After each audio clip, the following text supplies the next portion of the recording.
The first time Calen Ardwell walked into the interspecies medical observation wing of the Yentari Learning Hub, he was wearing a gray hoodie, carrying a thermos of lukewarm coffee, and had a healing cut across the bridge of his nose from slipping on a wet shuttle ramp 2 days ago. None of that would have mattered much, except the room he entered was filled with 37 alien medical students, most of whom had never seen a human up close. Calen froze at the door. A few students green-scaled, silver-skinned, feathery, or translucent twisted their eyes or sensory stalks toward him. One with a lidless gaze blinked sideways. Another adjusted the translator node at its throat and whispered something in a language that sounded like a humming turbine. Then, as if on cue, nearly the entire room turned to stare. A few even leaned forward.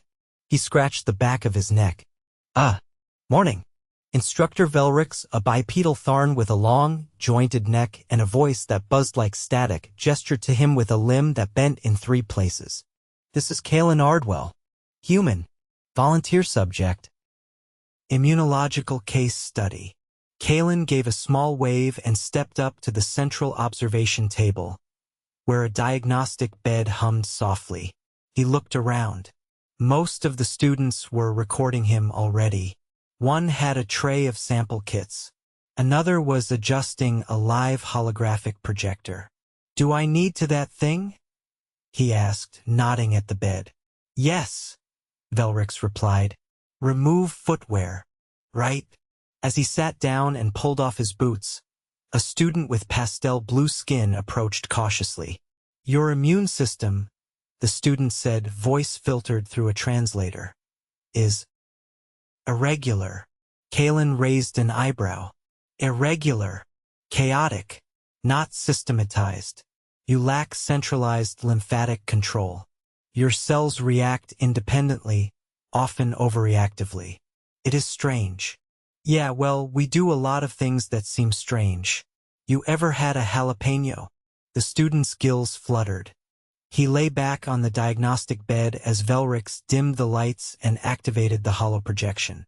A glowing 3-dimensional image of his body flickered to life above him, highlighting his lymph nodes, spleen, bone marrow, and other immune structures. Today, Velrix announced, we will observe a live acute immune response. A safe, attenuated Terran viral analog will be introduced. Observe the response progression, cellular activation, and systemic coordination. Calen sat up again. "Wait, you're gonna infect me?" "It is non-replicative. Engineered for study. You will experience mild symptoms. Nausea, fever, fatigue. No lasting damage." He sighed. "You guys better have good soup."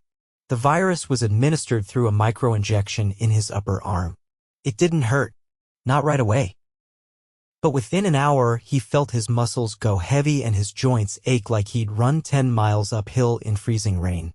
He lay back down, shivering, while a dozen students hovered around the display of his immune system's reaction. "Fever onset. 2 degrees above baseline," one student noted. "Neutrophil spike detected," another added. "Macrophage activation increasing. Look at the cytokine alerts." Calen groaned. "Could someone please turn down the lights? My head's pounding." "Incredible," said a tall, iridescent student with a voice like chimes.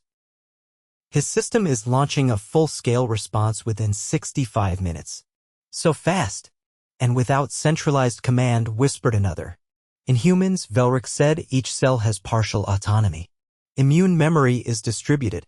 It is not ordered like ours." A student near Calen leaned down.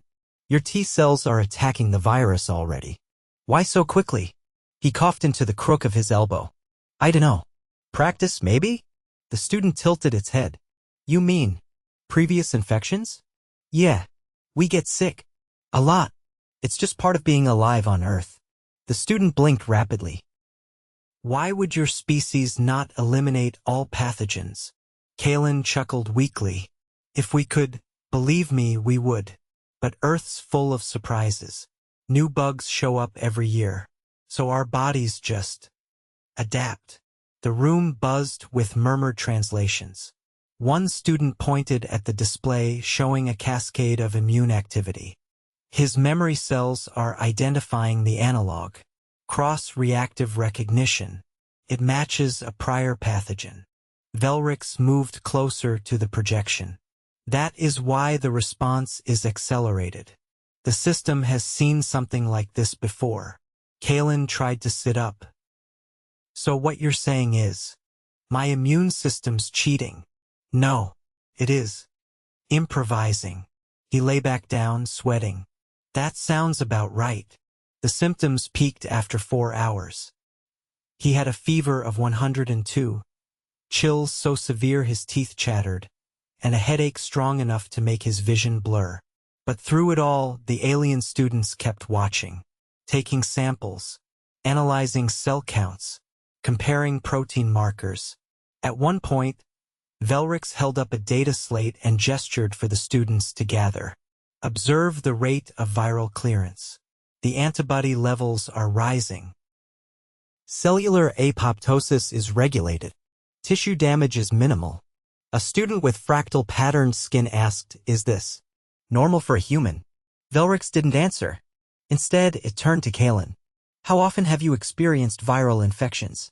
Calen wiped sweat from his forehead. "Couple times a year? Sometimes more."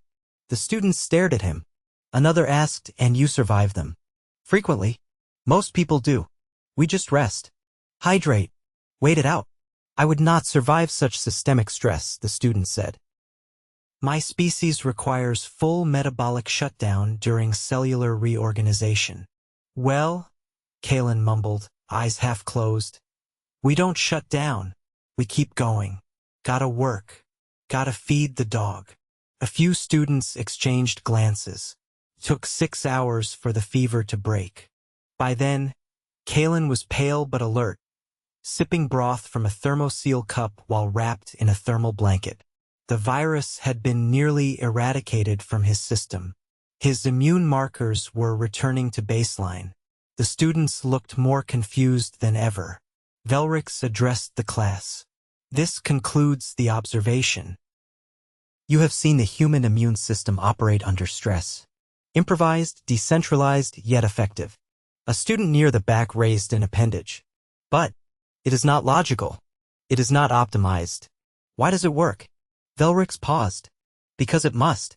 Calen leaned his head back against the pillow. "We don't get to wait for perfect solutions. We just make do." The room went quiet. Later, as the students filed out, one lingered beside Calen. It was the one with pastel blue skin, the same student who had called his immune system chaotic. "You are still weak," it said. "Yeah. Gonna be a couple days before I feel normal again." The student hesitated. "May I ask, why volunteer for this?" Calen glanced at the empty broth cup. "Because if you're gonna be treating humans someday, you should know how we work. What we go through." The student stared at him, then nodded slowly. "I think I understand.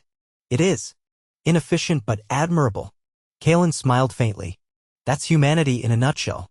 Calen returned to the Yentari Learning Hub 2 days later, walking noticeably slower, a thermal wrap still tucked around his shoulders despite the facility's regulated climate. He looked like someone who'd been run over by a medium-sized cargo hauler and then dragged upright with the promise of mediocre cafeteria coffee. The observation wing had been reset, no more hovering projections or invasive sample trays. Just a semicircle of alien students seated behind translucent consoles, waiting for their next lesson. This time, the energy in the room was less clinical and more curious. Studious eyes tracked him with the kind of cautious attention usually reserved for unstable isotopes. Velrix stood at the center again, flanked by a new diagnostic module. It was less about poking and more about monitoring this time, which Calen appreciated. The Tharn instructor gave a subtle nod as he approached. "You are ambulatory," Velrix observed. Calen suppressed a yawn. "Barely. Got out of bed because I heard someone here owes me a sandwich." A faint stirring of alien chuckles rippled through the students. One of them, a wiry being with skin like damp velvet and vertical pupils, gestured toward a sealed nutrient tray on a panel nearby. "You requested food made from fermented grain and processed meat cylinders." We attempted approximation. Calen eyed the tray. "That's either a hot dog or a threat." Velrix motioned toward the diagnostic seat. Today we focus on recovery. Your physiological markers continue to evolve. I'm still sore, he muttered, easing himself down. I feel like I boxed a rhino. The student with velvet skin typed a command, and a soft pulse ran through the scanner embedded in the chair. An image of Calen's internal systems flickered into view, less chaotic now, but still lit with residual activity. Muscle fibers show micro-tears, the student noted, but they are regenerating. Your tissue repair rate surpasses baseline for most species. Calen blinked. That's either flattering or worrying. Another student, this one with crystalline growths along its limbs, shifted closer. You engage in cellular destruction through exercise, yes? Weightlifting, Calen nodded. Basically just breaking yourself on purpose so you grow back stronger. The student recoiled slightly. Voluntary trauma? It's kind of a hobby. Velrix turned slightly. Explain the rationale. We adapt through stress, Calen said, rubbing his shoulder. Not all of it's comfortable, but it teaches our bodies to handle worse things later. The crystalline student looked at him as if he'd just admitted to eating gravel recreationally. But what if the stress exceeds your capacity? Then we break, Calen shrugged, and learn not to do that again. A hush fell over the group. No one typed anything. Velrix's head swiveled. You have no biological fail-safe to prevent overexertion? Pain's the warning. We ignore it a lot, though. The student with the velvet skin raised a finger like appendage. Is that why you did not request cellular repair induction during the infection? We don't have that tech back home. Closest we get is rest and soup. Several students looked physically uncomfortable. Calen leaned back, exhaling. You know what's funny? I used to think our biology was kind of a mess. Then I get here and find out it's just aggressively stubborn. Velrix's arm clicked once. Stubbornness is not typically considered a survival trait. It is for us. The room fell into a thoughtful silence before the crystalline student spoke again. We would like to understand your stress adaptation further. May we simulate exertion? Calen blinked. You want me to work out? Precisely. I'm still recovering. We will monitor closely. Your limits are data. He sighed. Fine. No burpees. An hour later, a wide exercise module had been deployed in the adjacent chamber. It looked like someone had combined a physical therapy ward with a torture museum. Calen stood in the middle, already regretting his life choices, while several alien students observed from a control booth behind reinforced glass. One held a pulse monitor, another tracked hormone fluctuations. A drone hovered above, recording muscular feedback in real time. Begin with locomotion. Velrix's voice buzzed through a speaker. Sustained, moderate pace. Calen started jogging on the embedded treadmill strip. His legs felt like wet sandbags. The drone beeped. Respiration increasing. Cortisol elevated. A student noted. Yeah. Calen gasped. That's called being alive. Heart rate climbing. Is this expected? Yup. Means it's working. After 10 minutes, sweat was running down his temples and soaking into the collar of his shirt. The treadmill inclined automatically. You are being tested for anaerobic threshold, Velrix informed him. You could have just asked, Calen groaned. The crystalline student leaned closer to a display. Lactic acid building. Muscles degrading. Yet you persist. That's the point. Why? Because it'll suck less next time. The treadmill stopped abruptly, and Calen stumbled off, collapsing onto a padded bench. His chest heaved. The velvet-skinned student approached with a hydration packet that tasted like cucumber and regret.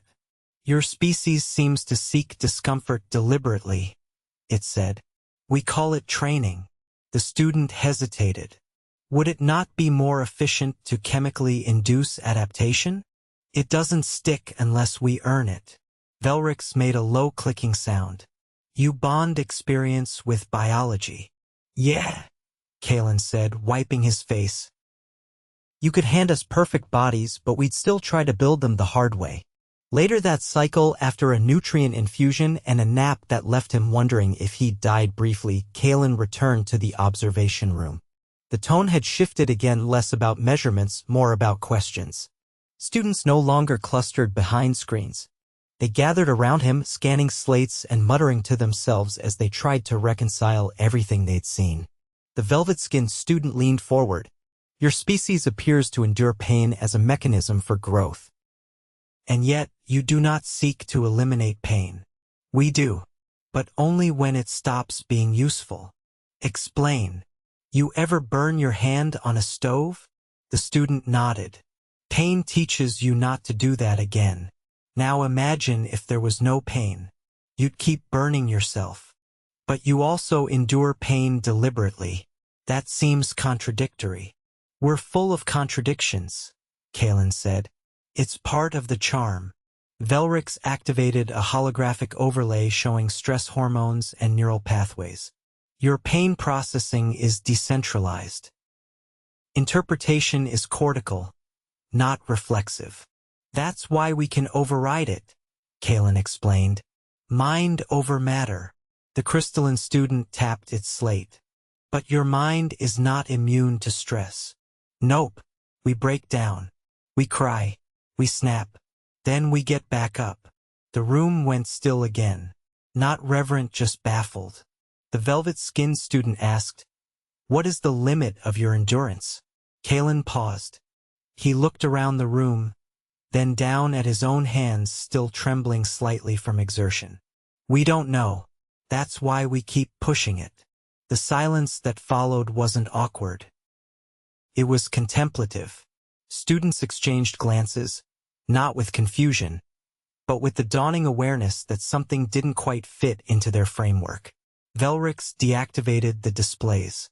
You will return next cycle. Calen nodded. Yeah, assuming I can walk tomorrow. The velvet-skinned student lingered as the rest departed. It regarded him with an expression Calen couldn't quite interpret. Are all humans like you? He chuckled. No, some are smarter. Most are probably less reckless. But you are not unique. No, just typical. In the weirdest way possible. The student nodded slowly. Then perhaps your biology is not strange. Perhaps it is only unfamiliar. Calen stood, stretching with a groan. Keep watching. You'll get used to us. The student tilted its head. I am not certain that is possible. Calen grinned. That's fair. We're not always easy to explain. But we're hard to forget. 3 days after the recovery study, Calen returned to the hub's medical wing, this time under his own power and without the dragging fatigue of post-viral misery. He wore a short-sleeved shirt exposing faint circular marks on his arm from the earlier micro-injections. His gait was steady, his eyes clearer. What hadn't changed was the way the alien students watched him, like he might spontaneously combust or sprout extra limbs at any moment. They were gathered in a different chamber this time, one designed for interactive diagnostics. Panels along the walls were alive with biological readouts, but the center of attention was a large, upright skin pod. Its curved surface shimmered faintly, designed to detect autonomic responses under stress.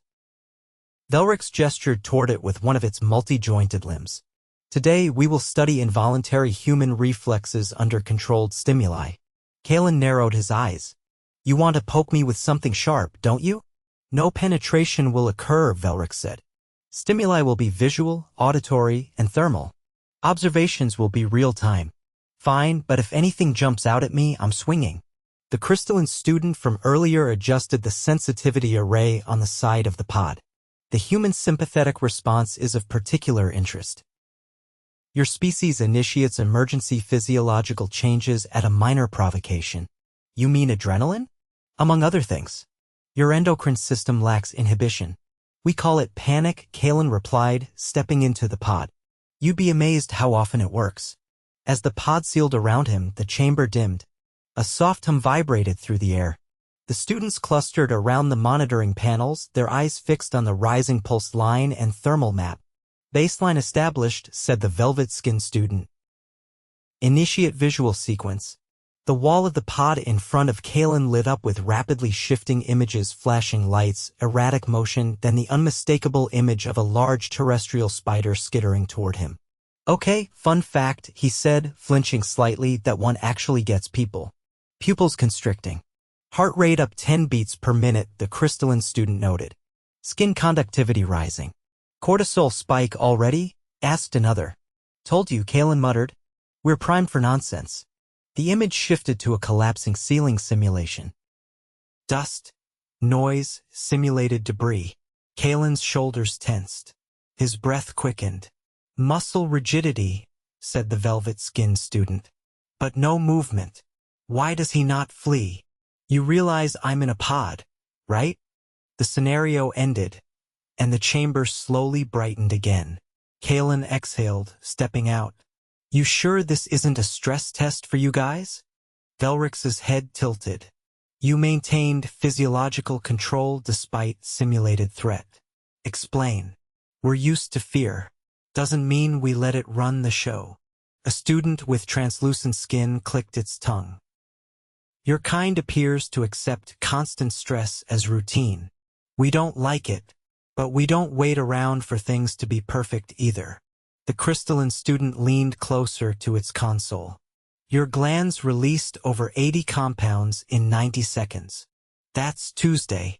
The velvet-skinned student handed Calen a hydration pack. Are you in discomfort? Uncomfortable, yeah, but not in danger. Silence followed. Not of confusion this time, something closer to reluctant respect. The students reviewed the data, murmuring among themselves. The scan panel still displayed Calen's thermal and electrical readings, the rapid rise and fall of a nervous system forced into high alert, then back again. Velrix stepped forward. We have one final phase to complete. A controlled pain stimulus. Calen's brow shot up. It is minor, comparable to pressure against a nerve cluster. Duration, 3 seconds. Observers will monitor your response and recovery. Calen rolled his shoulders. All right. Let's get it over with. He sat in the diagnostic chair. A student adjusted a thin, flexible band onto his forearm. It emitted a soft tone, then tightened imperceptibly. You will feel discomfort shortly, said the translucent student. Remain still. 3 seconds later, Calen hissed through his teeth. The pain wasn't sharp, it was deep, radiating along the nerve like a hot wire. Then it vanished. He exhaled sharply. That's not the worst thing I felt this week. Pulse elevated, said the crystalline student. But no verbal distress. No attempt to remove the band. Pain isn't always a crisis, Calen said, flexing his fingers. It's just a signal. The velvet-skinned student tilted its head. And you ignore it? Sometimes. Sometimes we listen. Depends on what we're doing. Velrix gestured toward the console. Recovery time was under 10 seconds. No lingering distress markers. You reframed the experience as non-threatening. I knew it wasn't permanent. That makes a difference. The students fell into a quiet discussion again. This time, their body language had changed, less guarded, more engaged. One even leaned forward in a way that suggested curiosity rather than caution. You adapt not only biologically but cognitively, said the student with translucent skin. Emotionally. Voluntarily. We have to. The world doesn't wait for us to catch up. The crystalline student studied him for a long moment. I find it unlikely your species functions cohesively under such conditions. Calen shrugged. We don't always. But we try. The velvet-skinned student closed its data slate. You have answered all parameters. You may return to rest. Calen stood, rubbing his arm. That's the best offer I've had all day. As he turned to leave, Velrix approached, not blocking him, just standing nearby. You have permitted us access to your discomfort, your stress, your weakness. We expected to observe pathology. Instead, we observed recovery. Calen paused. We're not built to avoid damage. We're built to bounce back. The students behind Velrix nodded, slowly, one after another. And this, Velrix said, is not common among most species. Maybe not, but it's what we've got. He stepped into the corridor, the door sealing behind him with a soft hiss. Later that evening, in the debriefing archive, Velrix compiled the final record. The students' comments were appended by priority. None questioned the data. None dismissed the findings. The final entry, translated into 23 dialects, read, "Human resilience is not an anomaly. It is a method." And Calen, finally stretched out on his bunk aboard the visiting quarters, stared at the ceiling and muttered to no one. At least they didn't ask for a bone marrow sample.